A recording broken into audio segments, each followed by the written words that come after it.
Alors, Femme battue, la dernière œuvre de Rickson qui vient de nous rejoindre. Bonjour l'artiste. Bonjour.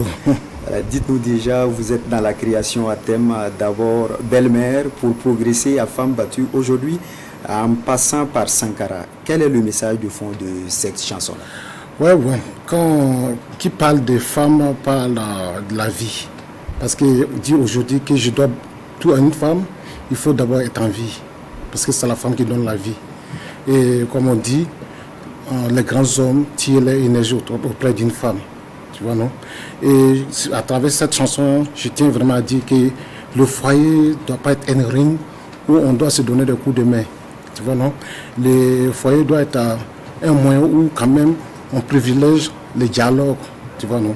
Donc, raison pour laquelle je dis que j'ai composé le morceau Femme battue, non violence faite à la femme. Parce que moi, je prône pour la défense de la femme. Aujourd'hui, quand on est en vie, c'est grâce à une femme. Yes, I. Alors, tantôt vous êtes avec elle et par moments vous êtes contre, si on peut le dire ainsi. Quelle est l'image de la bonne femme que vous prônez en tant qu'artiste pour nos sociétés aujourd'hui? Bon, bonne femme, tu sais, moi je ne chante pas pour jeter des fleurs à la femme. Je tiens aux faits. Comme le morceau Belle-mère où la belle-mère s'ingère dans la vie du foyer de son beau-fils. Tu vois, non? Et à cause de la belle-mère, aujourd'hui, la belle-fille a perdu son foyer.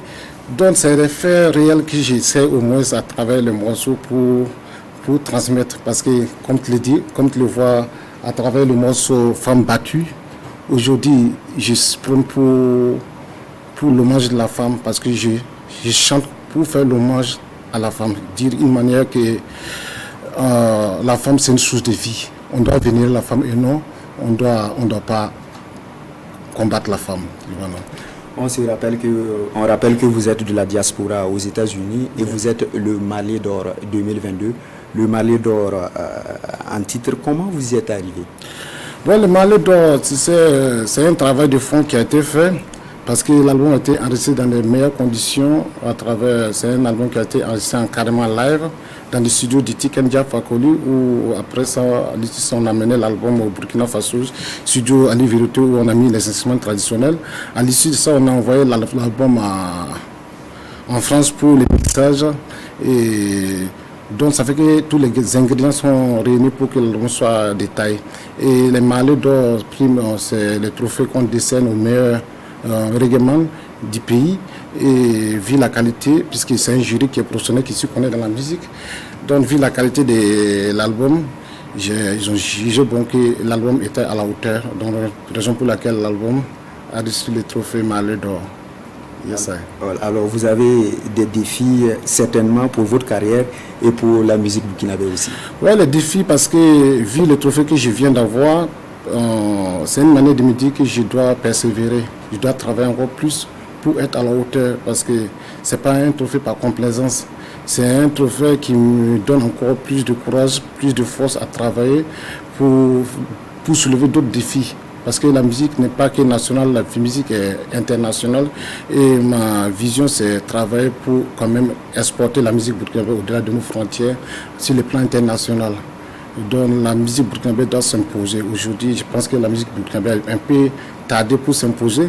Donc je travaille dans cette optique pour quand même exporter la musique burkinabé parce que comme quoi qu'on dise, nous sommes les ambassadeurs, les drapeaux burkinabé doivent flotter au-delà de nos frontières sur le plan international.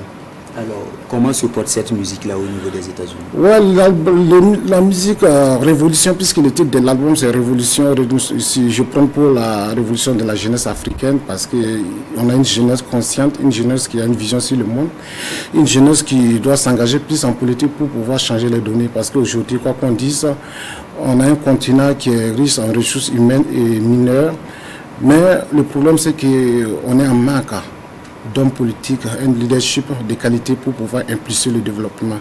Et j'invite cette jeunesse, on a une jeunesse aujourd'hui qui a une ouverture, qui a des réels rêves des réels potentiels, on les invite à s'impliquer plus en politique pour pouvoir changer les données, parce que l'Afrique doit appartenir aux Africains et les richesses africaines doivent profiter aux Africains. Donc, raison pour laquelle j'ai intitulé l'album Révolution.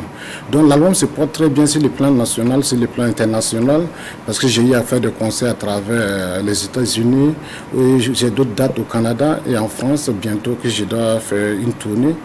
Donc, aujourd'hui, si j'ai fait le titre Femme battue pour rendre hommage à la femme, comme je l'ai dit, la femme c'est la source de vie. Parce qu'aujourd'hui, quand on parle de la femme, il faut d'abord être en vie pour parler de la femme. C'est elle qui donne la vie. Donc quand on voit aujourd'hui le foyer qui devient comme un ring de boxe, pour un homme où l'homme doit battre la femme, je dis la femme, on doit la vénérer. Alors justement, on a envie d'entendre Erickson sur une de ses chansons. Sankara, Thomas Sankara n'est plus là, mais l'esprit Sankara est là. Thomas Sankara, tu restes notre héros national pour le combat post-colonial. Tu es resté toujours impérial face aux impérialistes. Femme battue, ne gardez pas le silence. Merci à vous. Yes, Restez avec nous pour la suite de cette édition.